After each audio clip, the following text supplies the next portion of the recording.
4 साल में पहली बार बोलने का मौका मिला है। नहीं आप मजबूरी को समझिए, और मेरा तो ये भी नहीं ठिकाना है कि कब तक बोलने का मौका मिलेगा, आप जानते हैं। नहीं आप बोलेंगे। तो इसलिए अभी आपके एक विद्वान सहयोगी कह रहे थे और रास्ते में उनकी मृत्यु हो जाती है, और जो कि एक अपूर्व घटना होती है जिसकी कोई भी पूर्ति नहीं की जा सकती। और शोषण अगर किसी ने किया ब्लैक लिस्ट भी होगा और जेल भी जाएगा। यूपी के नौजवान का कोई शोषण करेगा तो उल्टा टंगवा दिया जाएगा उसको। का मौका दिया। माननीय अधिष्ठाता महोदय, मैं जिस विधानसभा क्षेत्र मऊ से चुनकर आता हूं, ये एक बुनकर बहुल और किसान बहुल क्षेत्र है, और यहाँ पे मैं अपने सभी साथी विधायकों को मैंने सुना जिन्होंने बताया कि हमारी सरकार ने ये कर दिया, वो कर दिया, बहुत सारी बातें, मगर उसमें मैं अपनी बातों को भी रखना चाहता हूं, क्योंकि हमारा मऊ एक ऐसा क्षेत्र है जहां आज भी एक छोटा जनपद होने के कारण पूर्वांचल का एक हिस्सा है, और पूर्वांचल में मऊ एक छोटा जनपद है जहां का सदर हॉस्पिटल, मऊ सदर हॉस्पिटल जो है वो मात्र 70 बेड का हॉस्पिटल है, जहां प्रतिदिन पिछले 6 महीने का अगर आंकड़ा उठाकर देखा जाए तो 200 से ज्यादा पेशेंट वहां पर हमेशा रहते हैं। माननीय चेयर से मैं अनुरोध करूंगा कि आपके माध्यम से मेरी ये रिक्वेस्ट हो कि मेरा मऊ सदर जो सीट है उससे दो राष्ट्रीय मार्ग गुजरते हैं। एक तो हमारा ये एक्सप्रेसवे गुजरता है, पूर्वांचल एक्सप्रेसवे, दूसरा गोरखपुर से बनारस वाला जो मार्ग है वो गुजरता है, मगर उसके बाद भी हमारी विधानसभा क्षेत्र में कोई भी ट्रॉमा सेंटर नहीं है, जिससे अगर कोई घटना घट जाती है तो पेशेंट को मिनिमम, जो कि हमारे क्षेत्र से 100 किलोमीटर की दूरी पर जो भी अच्छा बेहतर हॉस्पिटल है वहां या लखनऊ आना पड़ता है, और रास्ते में उनकी मृत्यु हो जाती है, और जो कि एक अपूर्व घटना होती है जिसकी कोई भी पूर्ति नहीं की जा सकती। मैं आपके माध्यम से अनुरोध करूंगा कि अध्यक्ष जी, मेरी विधानसभा बुनकर बहुल क्षेत्र है, और बुनकर लोग बड़ी बड़ी मशीनों से काम करते हैं। अक्सर ऐसी घटना और दुर्घटना घट जाती है जिससे घायल होने वाले व्यक्ति को इंस्टेंट ब्लड लॉस होता है, और जिस कारण स्वास्थ्य सेवा बेहतर ना होने के कारण, मिनिमम जो स्वास्थ्य सेवा भी होनी चाहिए वो भी ना मिलने के कारण वहां पर ये दिक्कत सामने आती है और लोगों की जान जाती है। अध्यक्ष जी, मैं आपसे ये अनुरोध करूंगा आपके माध्यम से कि हमारे यहाँ मऊ का जो डिस्ट्रिक्ट हॉस्पिटल है उसमें ऑक्सीजन जनरेशन प्लांट नहीं है, जो कि आज के समय में बहुत ज्यादा जरूरी पड़ जाता है, क्योंकि सिलेंडर से सप्लाई होने वाली जो गैस है, अगर किसी माध्यम से ऑक्सीजन खत्म हो जाता है तो वो एक बहुत बड़ी घटना का सामना हो सकता है, जिससे कि जान और माल का नुकसान हो सकता है।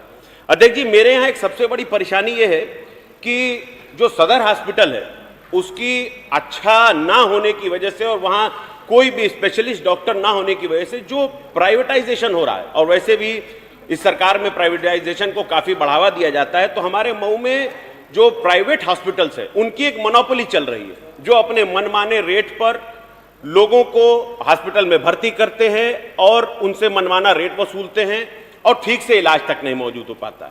तो माननीय अध्यक्ष जी, मैं आपसे यह अनुरोध करूंगा कि मेरे इस प्रस्ताव को भी भरा जाए, रखा जाए उसमें, और हमारे यहाँ मऊ के जो हॉस्पिटल है उसमें इन सुविधाओं को भी ऐड किया जाए। अध्यक्ष जी, मैं एक बड़ी महत्वपूर्ण बीमारी है जो हमारे मऊ में लोगों को बहुत परेशान कर रही है, थैलीसीमिया नामक एक बीमारी है। इस बीमारी में हड्डी के अंदर जो बोन मैरो होता है उसमें खराबी आ जाने के कारण व्यक्ति बहुत ज्यादा परेशान हो जाता है, दर्द से जूझता है। पीड़ित को हर 15 दिन में PRVC ब्लड की आवश्यकता पड़ती है।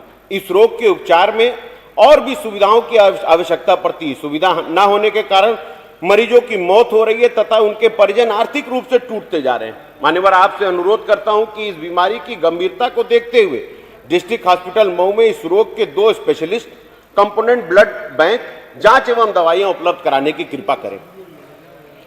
मान्यवर, मेरे यहां सबसे बड़ी परेशानी नगर पालिका क्षेत्र, हमारे यहां से ही नगर विकास मंत्री भी आते हैं, मगर जो भी कारणवश हो, मैं अपनी परेशानी आपके सामने अपने मऊ की रखता हूं कि मेरे नगर पालिका क्षेत्र में 25% आबादी जो कि एक गंदे पानी के नाले के खुले होने की वजह से परेशान है। ये 500 मीटर लंबा नाला करीब 27 चौड़ा है मान्यवर, और 27 फीट चौड़ा नाला। जब भी बारिश का मौसम आता है, खुला हुआ नाला, उसमें पानी भर जाता है। पानी भरने के कारण तरह तरह की बीमारियां पैदा होती हैं। कभी छोटे बच्चे उसमें गिर जाते हैं, कभी उसमें कोई जानवर गिर जाता है और जान और माल का भारी नुकसान हो जाता है। तो माननीय चेयर से मैं अनुरोध करूंगा कि आप मेरी तरफ से मेरी इस चीज को पहुंचाएं और किसी भी तरह उस नाले को बनवाने की कृपा करें, क्योंकि आगे 2 महीने 3 महीने बाद बरसात का मौसम शुरू हो जाएगा और फिर से इन घटनाओं से हमारे नगरपालिका क्षेत्र को बहुत दिक्कत होगी। माननीय, मेरी विधानसभा क्षेत्र से होकर गुजरने वाले वाराणसी गोरखपुर हाईवे में, जिस पर district hospital, collectorate, police line, SP office, तहसील, विकास भवन, आरटीओ ऑफिस तथा कई स्कूल, कॉलेज और प्राइवेट हॉस्पिटल हैं, वो रास्ता बिल्कुल क्षतिग्रस्त हो चुका है, मगर उस पर कोई काम नहीं हो रहा है। मैं आपसे अनुरोध करूंगा कि उस रास्ते को काम करने के साथ साथ, उसको बेहतर बनाने के साथ साथ उसको 4 लेन में करने की कृपा किया जाए, ताकि ट्रैफिक जाम से और जो परेशानी हो रही है उससे भी लोगों को आराम मिल सके। मेरी विधानसभा क्षेत्र सदर मऊ नगरपालिका क्षेत्र स्थित बंधा रोड, डेढ़कुलिया घाट से खेदूपुरा भदेसरा होते हुए बख्तावरगंज मार्ग को 4 लेन कराना बेहद जरूरी है, ताकि हमारे नगरपालिका क्षेत्र को जो भारी ट्रैफिक है उससे छुटकारा मिल सके। मेरे यहाँ विकासखंड रतनपुरा है। रतनपुरा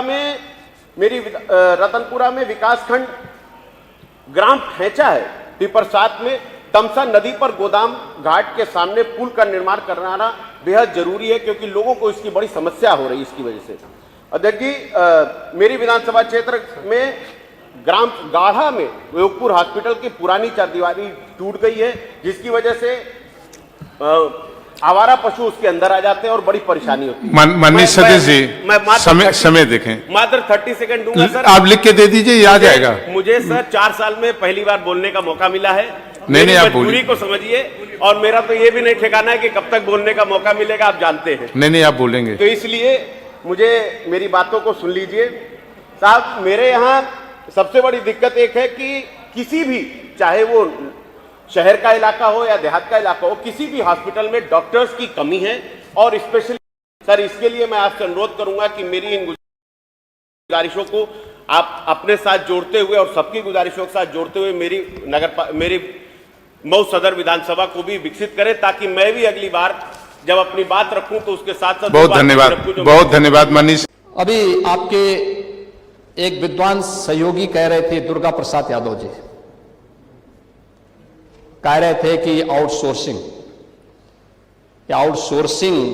की डकैती, सबसे बड़ी डकैती आउटसोर्सिंग के माध्यम से और उसके माध्यम से शोषण करने वाले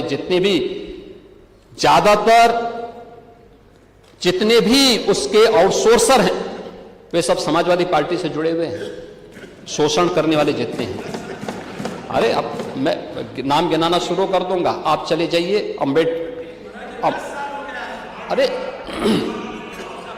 इसीलिए हमने कॉरपोरेशन अब बना दिया है, और कॉरपोरेशन के माध्यम से हम लोगों ने गारंटी दी है कि आउटसोर्सिंग से काम करने वाले नौजवान को 16,000 से 20,000 रुपए डीबीटी के माध्यम से गवर्नमेंट सीधे उसके खाते में भेजेगी। उसके खाते में पैसा जाएगा। आउटसोर्सिंग कंपनी केवल आउटसोर्सिंग की फीस सरकार से लेगी, सरकार उसको अलग से फीस देगी। और शोषण अगर किसी ने किया, ब्लैक लिस्ट भी होगा और जेल भी जाएगा। यूपी के नौजवान का कोई शोषण करेगा तो उल्टा टंगवा दिया जाएगा उसको।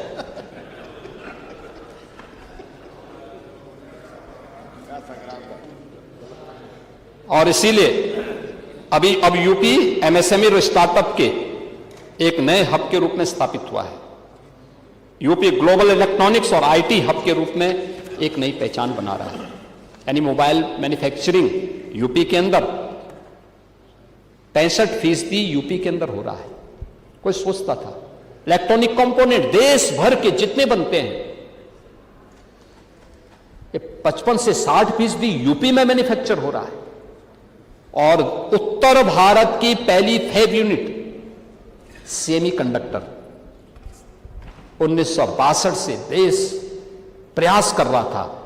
और मुझे बताते हुए प्रसन्नता है कि 21 को आदरणीय प्रधानमंत्री जी के कर कमलों से यूपी में हम पहली यूनिट का शिलान्यास करने जा रहे हैं। पहली और इसीलिए मैंने कहा यूपी अब ट्रस्ट, ट्रांसफॉर्मेशन और टाइमली डिलीवरी का एक रोल मॉडल के रूप में अपनी एक नई पहचान को भी बनाया है। ये यूपी का एक नया मॉडल है। और यह मॉडल, आप स्वास्थ्य के बारे में चर्चा करते हैं। देखिए, हम हमेशा कहते हैं कि आप कोई भी बात बोल रहे हैं तो बोलने के पहले हम देखें तो रिजल्ट क्या है। आप लंबी चौड़ी बात करें और रिजल्ट कुछ ना आए, क्या फायदा है? क्या फायदा है? इंसेफ्लाइटिस की बीमारी में तो आपके जिले के भी बच्चे कालकलवित होते थे। और इंसेफ्लाइटिस का जो टेन्योर था पूरा आपने देखा होगा। 4 बार समाजवादी पार्टी की सरकार बनी, कभी उन बच्चों का हालचाल लेने के लिए कोई नहीं गया, कोई देखने के लिए नहीं गया। उपचार और उनकी सुविधा अलग बात है। आज मैं कह सकता हूं कि जब कभी उन बच्चों को बचाने की बात आएगी